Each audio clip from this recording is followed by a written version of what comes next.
Hi everyone and welcome back to my channel. Today we are going to be going over all of the books that I read in December, and that month, like, I'll be honest, felt like such a haze of a month because I was frantically trying to read all of the books on my 25 and 2025 TBR. I had Christmas books that I wanted to read. I picked some other books. It was a month. It was but so much fun though, and I had so many books to go over with you guys. So we're gonna start off with the ones that I don't have physical copies of because I am notorious for forgetting to include those if I don't talk about them first. So looking through my Fable, the first one that pops up is Christmas in Quincy. This is just a cute little Christmas novella set in Quincy, Montana. It follows the Edens. I read Indigo Ridge and another one, I forget what the name of the second one is right now, in December, and decided I should read this one as well, especially because it was a Christmas one. Like, it fit. It was part of my goal to read that series, and it gave the Christmassy vibes. I really enjoyed it. It's technically a prequel novella to the series, but you do get little glimpses of the characters in there in the main series as well. Nothing to write home about for this one. It was a 3-star read. It was just a cute Christmas read set in Montana where it's very snowy and very atmospheric. So I appreciated it for that. The next one that I have is The Good Samaritan. This was read on my Kindle. This follows a woman who works as a suicide prevention person. She works on a hotline. The twist for her, though, is that she's actually convincing people to go through with what they want to do.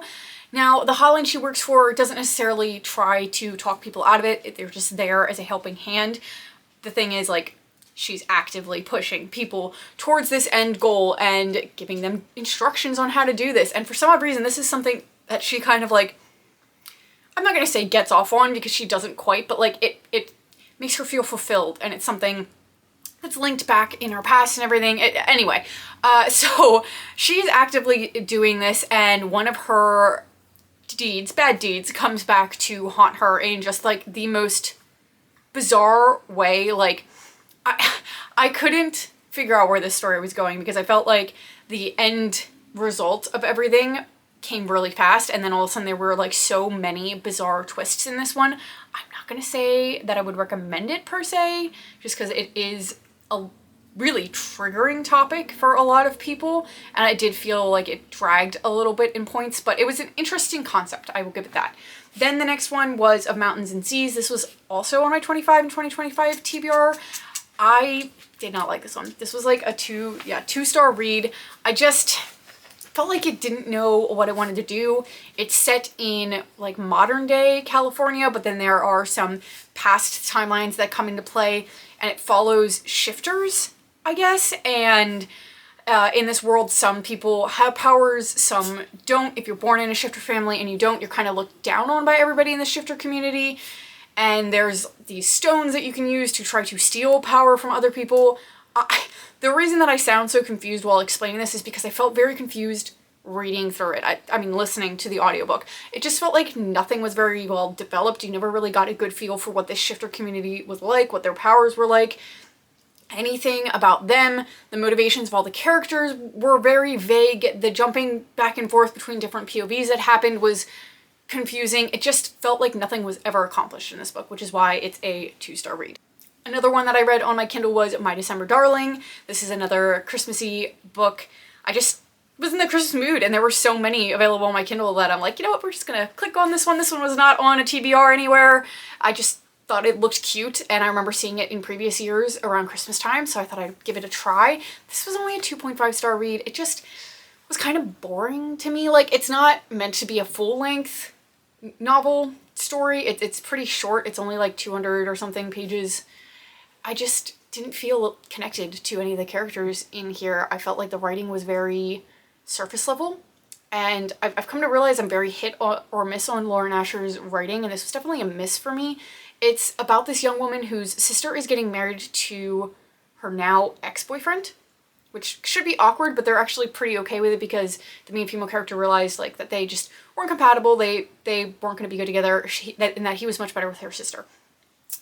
So she is in this wedding, obviously, because it's her sister, and the best man is somebody that she doesn't really get along with. They feel contentious and she just doesn't like him. She feels like he's just a little bit too much and very boastful, all this stuff.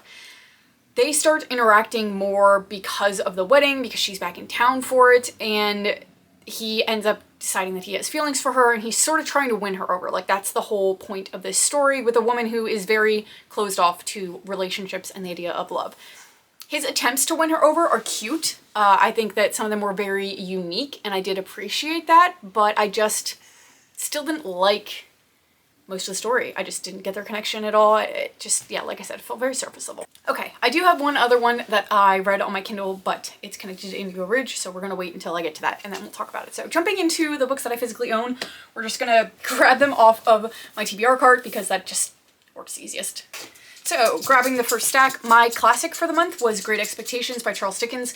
This actually had a lot of plot twists in it for a classic, and I just wasn't really expecting that. I don't know why, but yeah, I wasn't. It follows a young boy whose parents are dead. Dickens loves his orphans, and he is living with his older sister and her husband, who is a blacksmith. Through the course of living with them, he is given this opportunity to, I don't even know, he doesn't work for this rich woman, but she kind of just needs companionship. And she has a young daughter around his age, so he goes and he spends time at the house and kind of just provides her with companionship, like I said, in a normal way. And also with her daughter, and just interacts with them. And through the course of this, he ends up sort of seeing what high society is like. And he really wants nothing more than to be a gentleman. He wants to elevate his status in life. And eventually somebody comes to him and says through the course of a will, he actually has a benefactor that is going to pay for him to move to London to become this gentleman. The thing is, he is not allowed to know who the benefactor is. Obviously he has his assumptions based off of the person he was helping and everything, but he doesn't really know for sure. In the background of all of this, there's a criminal, like an escaped convict, that he ends up interacting with a couple other people in that sphere as well. And you have that going on in the background where they sort of just keep popping up and they find themselves in the weirdest spots in this story that you would not expect. So through the course of this, you get to see him as a young boy, a young man trying to learn to be a gentleman, and then sort of what happens once he reaches that adulthood and what he thought he really wanted. And I think this line at the back says, it describes it really well. At the end, it lays to rest all the heartaches and illusions that his great expectations have brought upon him. So, not without giving too much away, but yeah, it's a very full circle sort of story, and I actually really appreciated it. Classics are very hit or miss for me, but that one was actually pretty good. Then I read a couple Christmas novellas that I've had on my TBR for a long time. I've had these since I was really young, actually, and I just wanted to reread them and sort of see what I thought about them now. The first is Hannah's Hope. This is definitely a very young YA storyline following a girl in, I think, middle school or high school, I forget which, who doesn't realize that her father is actually her stepfather, not her biological father. She feels very disconnected from her parents because they live overseas. She doesn't really get to see them much. She lives with a grandmother who is very withholding with affection. And her mom decides to tell her over Christmas through a letter, hey, your stepdad is your stepdad. Like, this is not your biological father. And she gives her, like, the little information that she does have about the biological father and the fact that he serves in the military. And it's like, here you go. This will make you feel better. Well, this doesn't make Hannah feel better. She decides that she's going to go on this mission to figure out who her father really is. She gets the news involved, the media, I think like a senator, which her mom doesn't appreciate, all in an effort to find her real father before Christmas, because she realizes that some of the memories she has from when she's really little are actually of him. It's very cute, it's very moving, like I said, very YA, very, very YA, but it's cute and feel good for Christmas time. Then I started to read The Christmas Candle by Max Lucado. These three are all in like a collection together of Christmas novellas. Max Lucado is a very well-known Christian author, so when I started reading The Christmas Candle, I was extremely put off by this story. As somebody that is religious, is a Christian, the concept of a candle that grants people a wish, really not the vibe, not necessarily in my beliefs and in most Christians' beliefs. And I guess the point of it was that this candle is just like a vessel for God's power, and it just didn't come off that way. It came off very much like this is a genie's bottle, and if you rub it, you get a wish and whatever, and I didn't like that. So I ended up DNFing the story completely. I started to read another one, didn't really like that one either, so we just decided we were done with the entire collection. Continuing with the Christmas books, I read The Gingerbread Bakery by Laura Gilmore. She also wrote The Christmas Tree Farm. This is her other one set in Christmas, so obviously I had to read it around Christmas time. And this is one that's really been teased throughout all of the other books. It follows Annie and Mac. Annie and Mac do not get along. You see this in all of the other books, but there also seems to be this underlying like sexual tension between the two of them, and everybody's like, we know you guys are into each other, like, why are you fighting this so much? And it's more on the part of Annie, the bakery owner. And this book really delves into their past and why she's been fighting him being back in town so much, and why she really seems to kind of hate him. And it definitely makes sense. Like, I completely understand where she's coming from in this one. This one was fun and cute. I definitely enjoy these books just for like good cutesy seasonal reads. Another Christmas book is Good Spirits by P.K. Borison. I loved this book so much. It was adorable. I think, did I give this 5 stars? It was either 4.5 or 5 stars. Just so cozy and atmospheric for Christmas time. I love her other book, Love Light Farms. So if you enjoyed that one, I think you're going to enjoy this. This is about a young girl named Harriet who is being haunted by the ghost of Christmas past. His name is Nolan, and he just wants to get this over with. He has a job to do. Every December, he haunts someone, tries to teach them to change their ways, and then he goes back to being a spirit, trying to just wait for the afterlife. And he's kind of in this limbo, and it's actually really, really sad. So he is assigned to haunt Harriet, who really is not a bad person, and he doesn't understand why he is haunting this woman who doesn't seem to have anything in her past that sort of justifies him being in her life. They start to have weird things happen while he's trying to help her. You start to realize maybe there's more to him being assigned to her than you would think. It's moving, it's adorable. I loved everything about this. So yeah, 4.5, 5-star read. Definitely recommend that one for next Christmas season, or now if you don't care if it's set in Christmas and it's no longer Christmas. I decided that we're just going to continue with the Christmas themed books, get them all done at once. We have The Christmas Thief by Mary Higgins Clark. This one was an odd one. It is about a man who hides these diamonds that he stole in a Christmas tree. He ends up going to prison for the crimes that he committed, and now he is finally out of prison and he's trying to go get these diamonds. The problem is he hid them in the tree that is now going to be in Rockefeller Center in New York. So he has to go cut this tree down and try to get these diamonds back before it gets there. And the sort of person solving all of these crimes is Elvira. Her and her husband are on vacation in the area where this tree is being farmed at, and she realizes that something's amiss, and then the tree goes missing and all of this other stuff. It's an odd one because you know what the crime is and who's responsible for it going into it. So it was kind of a laughable time. I don't really like the storylines following Elvira and her husband all that much. I don't know why. They just feel like they're written very differently. Again, I think I've said this before. I think it's because she writes some of these with her daughter, Carol, and I just don't think I like Carol's writing. So that's maybe part of it. That one was okay.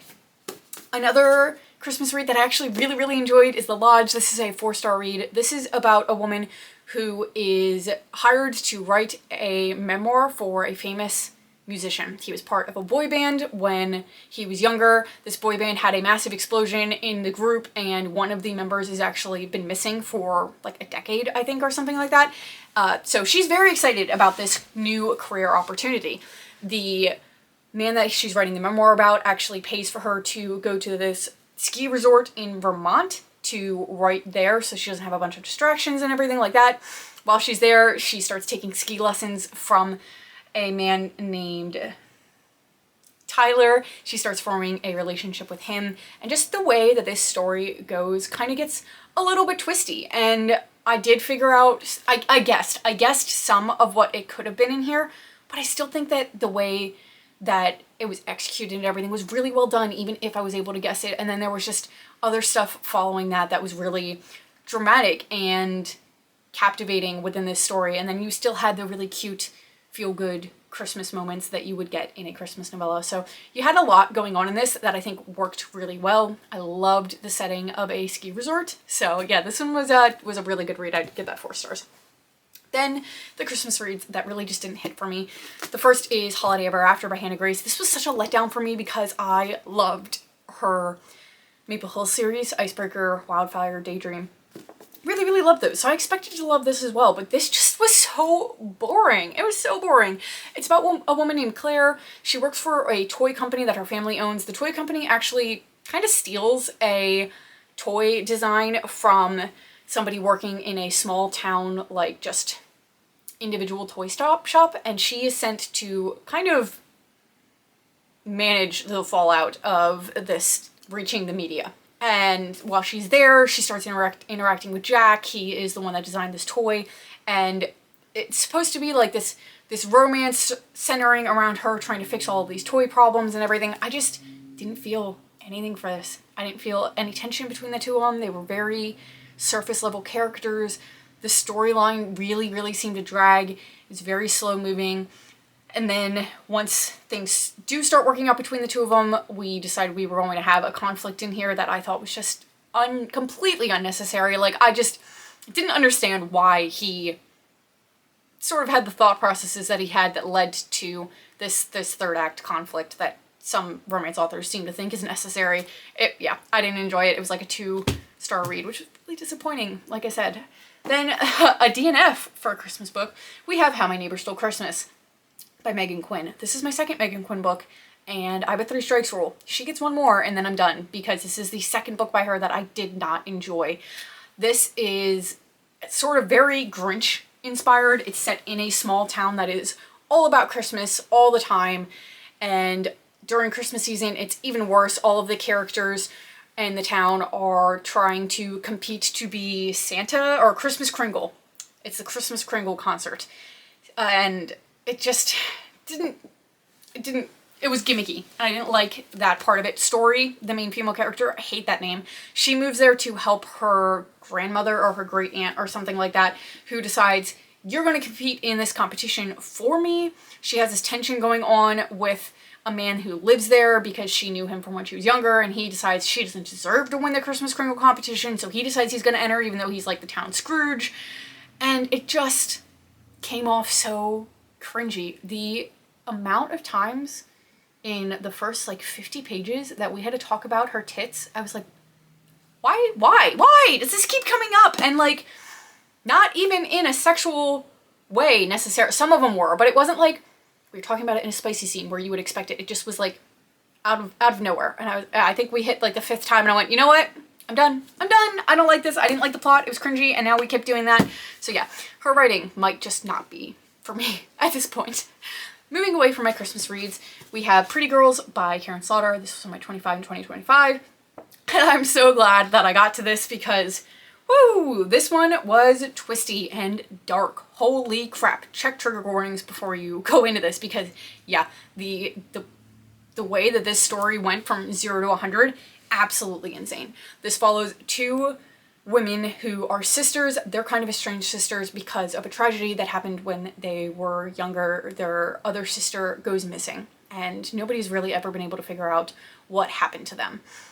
Flash forward to when they're adults. The one sister is married, the other is a recovering addict who has her own child, and they're kind of brought together because the one woman's husband dies.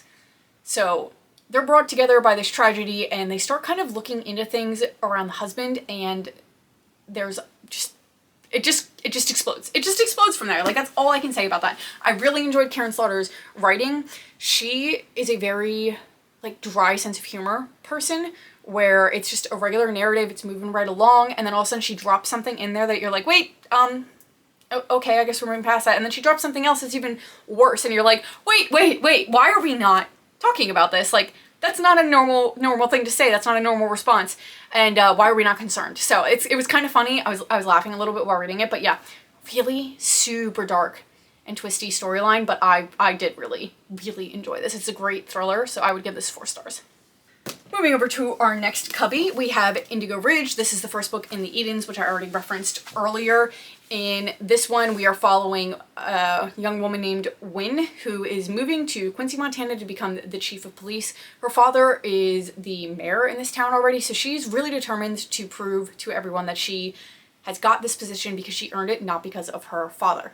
And she's told, hey, like, the Edens kind of run the town. They're very connected to everybody. If you get in good with them, it's really going to help you out. The problem is she hooks up with the oldest son in the Eden family when she gets to town, not realizing that's who it is. And it's supposed to be this one-night stand with somebody that she won't ever see again, which is obviously not the case.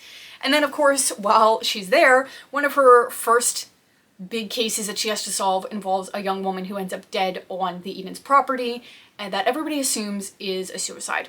And she doesn't quite believe this, so she starts digging into things that everybody in the town wants her to kind of keep her nose out of.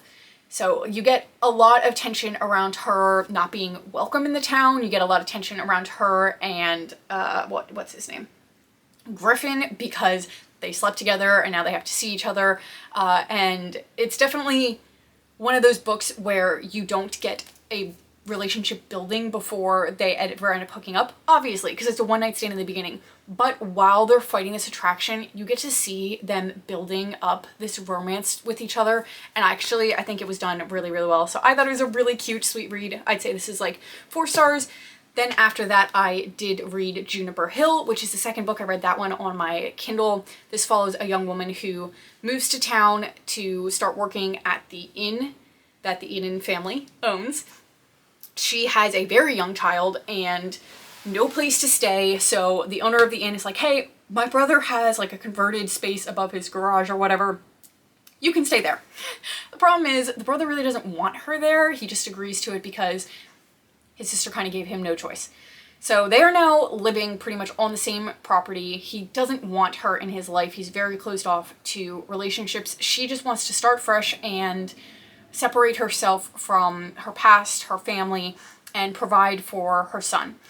The problem is it's really hard to do that when you're a single mother and you're starting over completely from scratch with not a lot of money.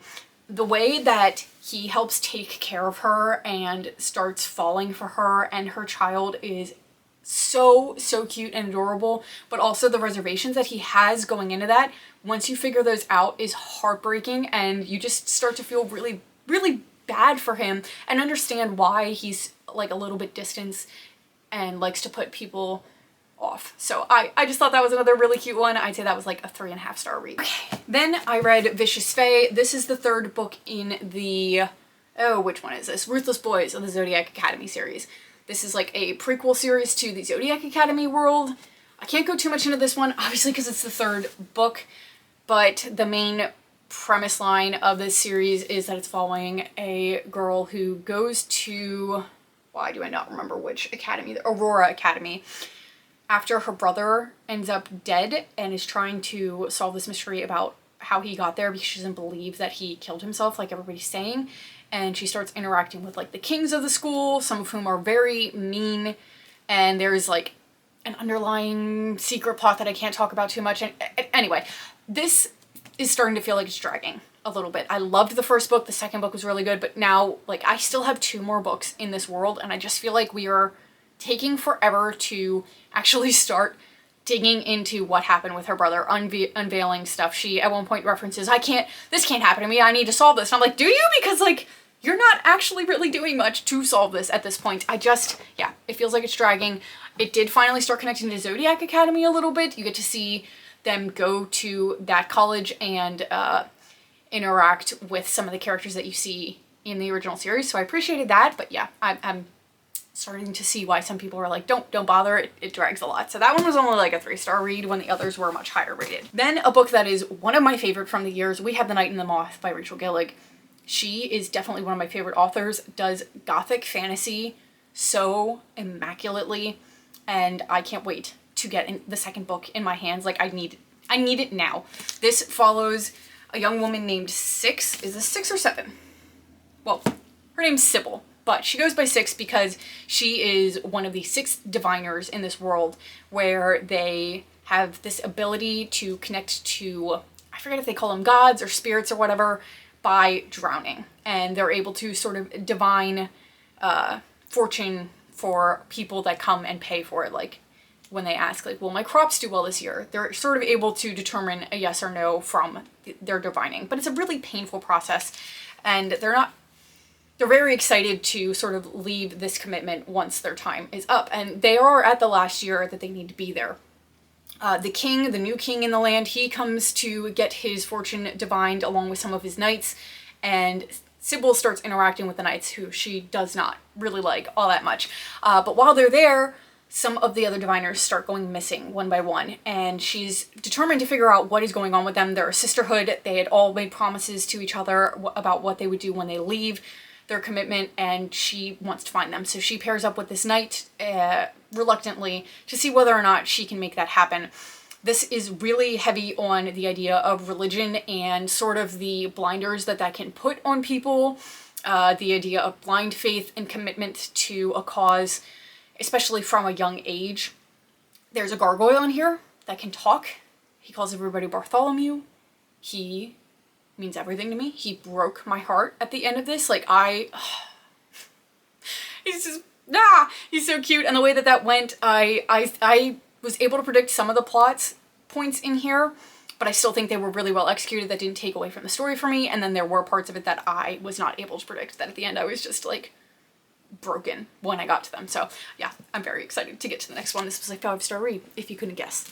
Then a book that I shouldn't have put off for this long, but I did for God knows what reason, is Quicksilver. Finally read this, loved it so much. Definitely gives similar vibes to ACOTAR. There are plot points in here that I could see as being very reminiscent of it. Not exactly copy-paste, but very, very, very similar. I'm okay with that. If you're okay with that, I think that you would really love this. I don't really want to go into it too heavily because, like, this starts off with a bang and just doesn't stop for a while, and I had no idea what the plot was going into it, and I kind of want to leave it that way for you guys because I think it's a lot more fun going into it that way. But yeah, this was a 5-star read as well. I need to read Brimstone this month. I'm so excited. I really want to see where this world goes from here. Then the last little cubby, we have Agatha Christie, The Regatta Mystery. This is actually a series of short stories. I don't really remember too many of these. Her short stories are kind of fun to read, but they're also really difficult because they're not ones where you get enough clues in it to go, oh, I figured this out on my own. You kind of see the mystery set up, hear the explanation for what the answer is, and then you can look back and go, oh, that makes sense, but it's just like a bunch of logical conclusions that you would have to jump to. But anyway, yeah, it was fun. It was a short, good time. Then I listened to the audiobook of Lovely War, and then obviously bought a physical copy because I was really enjoying it. I will say, I don't think audio is the way to go for this. I feel like I heard people saying that was a good way to take this in, but I respectfully disagree, mainly because in each chapter you get like a timestamp in here and then a title reference as well. So you open each chapter by saying this date, this is the chapter title, and then you jump into it, and these chapters are so short that doing that each time you jump chapters really takes you out of the story. It also jumps narrators and stuff a lot, and it gets a little confusing when you're reading it that way. I just think it would be better to take in physically. I bought this with like 50 pages left and then finished it this way, and I definitely enjoyed it a little bit more when doing it that way. But anyway, this is set during World War I, and it is a love story between actually four individuals during that time period, but it is told from the point of view of Aphrodite, and she is talking about just the way that she influences people's lives in love, and then also sort of the way that war comes into it, and violence and everything, and the way that can change a love story and people's paths and their relationships. I thought this was really moving. It was very sad and heavy in parts. It has a lot of historical significance as well because it talks very predominantly about the African-American community and the way that they played a role in World War I, and the way that they were treated during that time. And it's all like based on true stories and facts from history that I didn't really know a lot about. So I actually really enjoyed reading that aspect of it. So this was a 4-star read as well.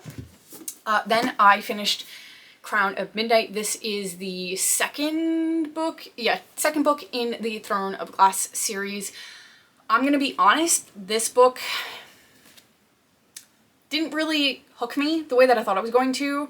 The first book was decent, Throne of Glass was good enough for me to continue, but like I still haven't gotten that obsession factor yet. Everybody really raves about this series, and I'm not quite seeing why at this point in time. This one did have a lot of very moving moments, heartbreaking moments. So I think it's setting up for what I want it to be. I just haven't gotten there yet. And then lastly, a book that absolutely ripped my heart out and I just had to sit and think about it for a really long time once I finished reading it is Beartown by Fredrik Backman. I can see why everybody raves about this book now. This was a 5-star read for me. It is set in a small town in Sweden called Beartown where pretty much the only thing that they have going for them is hockey. They don't have a lot of jobs, they don't have a lot of industry going on in the town, and everybody is wrapped up in the boys junior team because they finally have a good team that they haven't had in years. And it's coming at a really good time because if they can win the finals and everything, they could maybe get a new school for hockey built in the town, which would bring to it a lot of new people to go to the school. It would open up new jobs, more tourism, everything, and it would really help this town prosper. So you get so much wrapped up in the lives of very young, impressionable characters who just want to play hockey because they love it. And so it encapsulates so much with each character and the way that they all view a sport. And you also get all those aspects of playing hockey from the young men's point of views where it's like, we just love this sport and you put so much dedication and time into it. And it's something that if you didn't play sports, if you weren't an athlete, you're not going to understand. And from somebody that played sports in high school, knowing that I wasn't going to ever play in college or the Olympics or anything like that, but was still obsessed with my sport and was so wrapped up in it and misses it so deeply and gave so much of my time and my heart to those sports, this just made me feel very nostalgic for that, and it really hit home in a way that it's impossible to explain to people that didn't have that connection with athletics. So I really loved it from that point of view. And then Fredrik Backman's writing as well is just crazy. The way that you can only go through a day or two in 150 pages and still not feel like it was dragging is crazy. You get so much backstory for all of these characters in a really well done way. It's hard to explain his writing style without just going in and experiencing it for yourself. But yeah, really, really great story. It took some turns there that I wasn't expecting. Maybe check trigger warnings. I was a little bit surprised by the way that some of this went, but yeah, fantastic read. I can't wait to read the rest of this series. So that is all of the books that I read in December. Like I said, it was a whirlwind month. There were a lot of books being read and I was kind of all over the place trying to get through a bunch of my TBR, which I did get through most of my 25 and 2025 TBR. I finished one other standalone book, technically July, January 1st or 2nd, that was on that list. And then other than that, the only things I didn't read were the continuation of the series. And yeah, I wanted to get through the entire series for the year, but I'm just really happy that I at least started them and made good progress on them and then read all the standalones. So it's a really, really good reading month, really great way to end the year out. I think I found some new favorite authors, some new favorite series, so I'm very excited to get into the rest of them in 2026. So let me know what your favorite read from December was, and I will see you in another video very soon. Bye.